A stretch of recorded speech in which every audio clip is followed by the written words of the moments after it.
به دیل عشق غیرت جان بس دادی دیگه ای سری نو سر کنم نگو ای دفته گناهگاری برای می خواب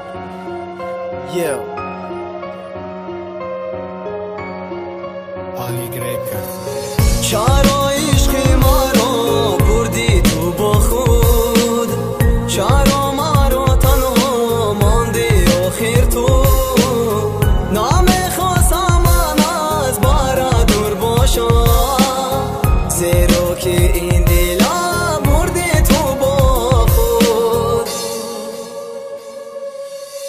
دیگه شدی وقته که مرم شیدم دیگه رپشیدم برای ده رزانم خونی جیگر قدیره ده با پیانم چشمایی من خماری ای من قدی پیوای کولرم او قدی کیم گیه هر سرمای خوب خسته انتظاری سب شنید من ده پشید باب نیکم دروغوی من شنید تو برای من دنیایی بدن نمش عزیزتن ندانستم که دوست من داشتی من برای کیسم هر بگه با یادت باشم با سوی خونتا میرفتم مبروردم دکستم گشتم را ده نکی اقلی من نگیریف برم تا پارکینم خید نکدم افوراتا کی مروه دفترشم باشی و ماشینای اینا مکه قدی گردی وزی گشتن نفورا برای کیازی به عقل گولیت پرچم میرفتم تیر زنید بردن آید ده حرامی بتانی هیچی نگو که خم چرا عشق ما رو بردی تو با خود چرا ما رو تنها ماندی آخر تو نمیخواستم من از برا دور باشم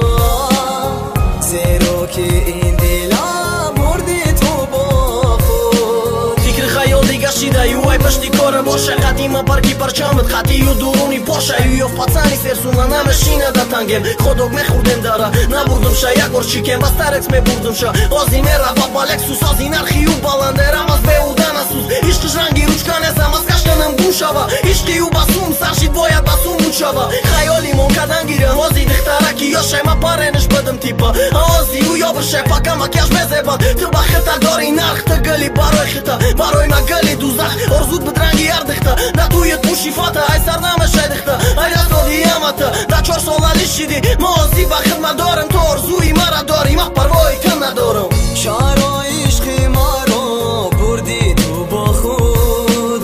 چرا ما رو تنها ماندی آخر تو نمیخواستم من از برا دور باشم زیرا که این